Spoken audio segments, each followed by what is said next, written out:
Hi everyone, welcome back to my kitchen. I'm Jacqueline and this is Lowcarblish, the channel where we make low carb versions of our favorite high carb foods, try to control our blood sugars and reverse type 2 diabetes.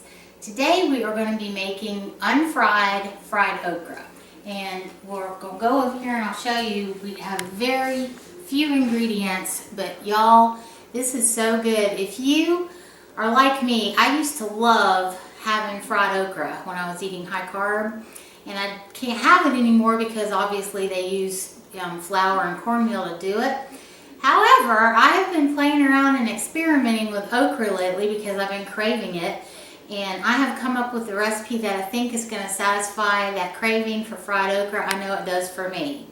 So what we're going to use today, I've got a pack here of fresh okra. I've got half a cup of pork rinds that I've zhuzhed up in the food processor, and a half a cup of grated Parm and Romano cheese from my grocery store, and it's just the kind that's in the jar. And then we've got salt and pepper, and I've got my little thing here that we're going to use to wash this off. And that's all we're going to need today, with a pan and some avocado oil and a little bit of butter, and we're going to be eating okra in just a little while. So let's get started here. First thing I'm going to do is rinse the okra off, and then we're going to cut it up. And I don't know about you guys, but I'm one of those people, I cannot stand the slime factor in like boiled okra. I know some people love it and some people tolerate it. I can't stand it. So this recipe completely gets rid of the slime factor. Just like when you have regular fried okra, that sliminess goes away. So we're going to do that today. I'm going to rinse this. I'll be right back. You could actually follow me.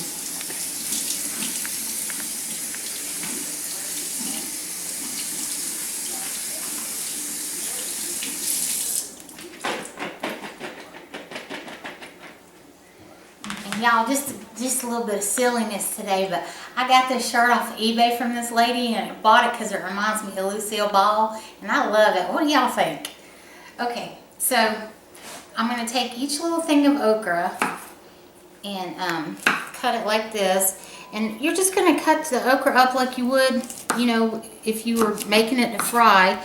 And this is so much easier too, because you don't have to get the oil out and all of that, and it's going to taste really good and very, very, very close to fried okra when we get through.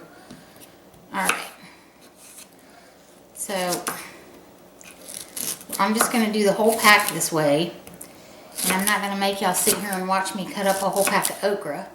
So in just a minute, when I get through with this one, I'm going to cut away here, and then we'll be back in a minute. And as soon as I get all this okra cut up, then we'll be back and we'll put it in the pan, and I'll show you how to get this going. Okay, y'all, so I've got the okra cut up here. So all we're going to do with this to start off with, I've got my pans heating up on medium, and all we're going to do is put about a tablespoon of avocado oil, and then I'm going to put about a tablespoon of butter in the pan. Because, you know, girls got to have it butter. So we're going to put that in there, and actually that's about a half a tablespoon actually, and that's going to be enough. So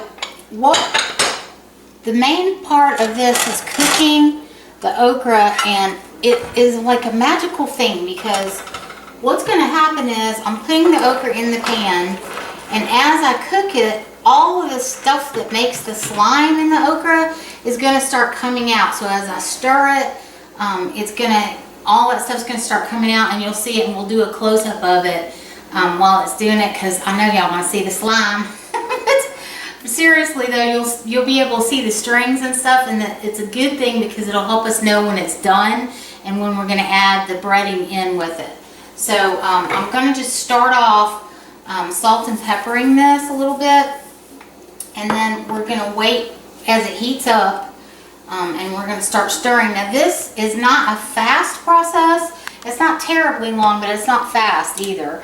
And so we're just going to let it heat up for a little bit, and I'm going to stir it as we go along. I'm going to stir the salt and pepper up in it right now.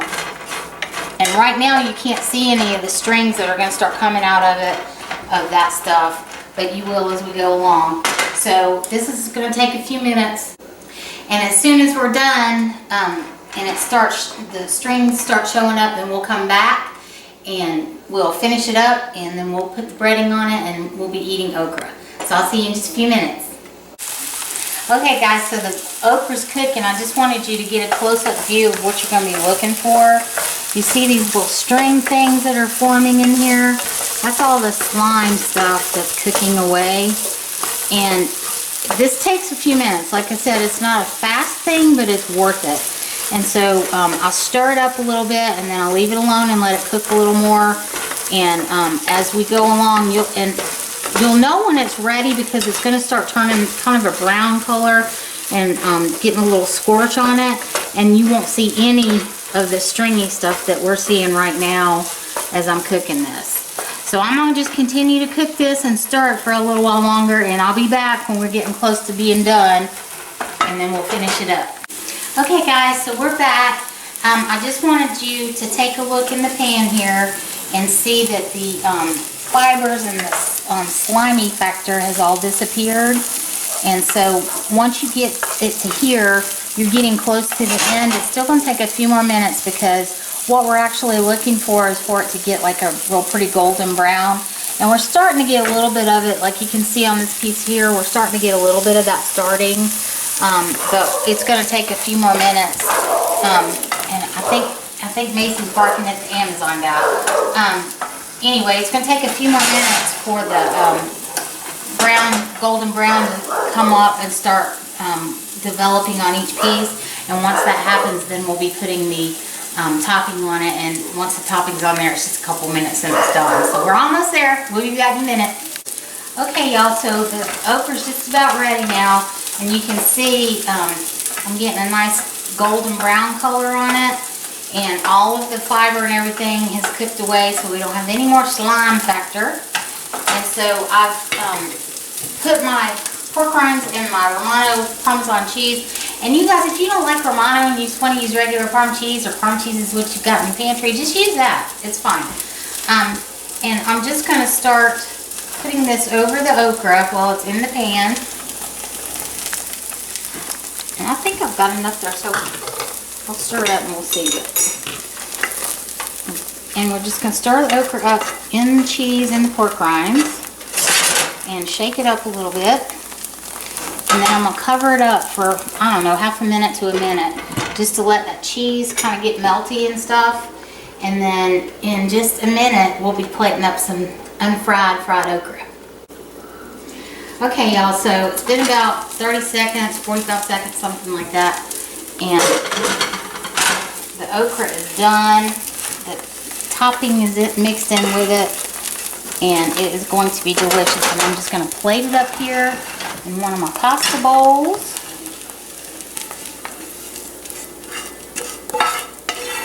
And it's just that easy. And there we have unfried fried okra. Okay guys, so the okra's ready. I just wanted to show you in the bowl and give you a little taste test, because y'all, I'm telling you, I love this stuff.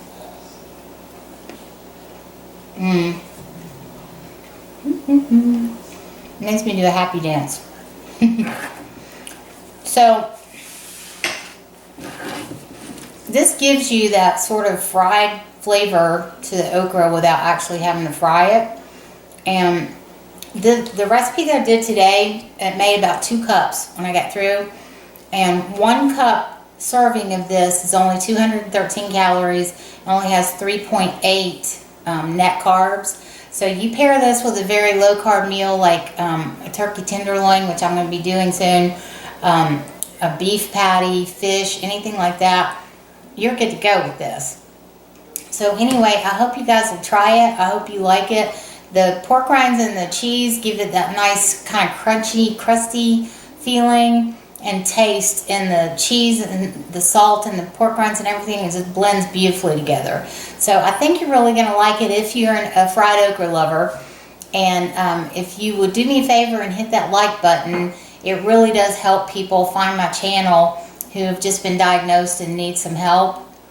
If you're new here, there's always a link below all of my videos to a channel that Dennis Pollock runs. It's called Beat Diabetes. I am not affiliated with him in any way, shape, or form, except that I got my answers when I found his channel, and I think you will too. So I really appreciate you coming to cook with me today. I hope you enjoy the okra. Also, if you would like to subscribe so you don't miss any of the recipes that I have coming out, that would be awesome. If you don't subscribe, we're happy to have you come and visit too. So thank you again for coming to cook with me today, and I hope you have a great night. Talk to you soon. Bye-bye.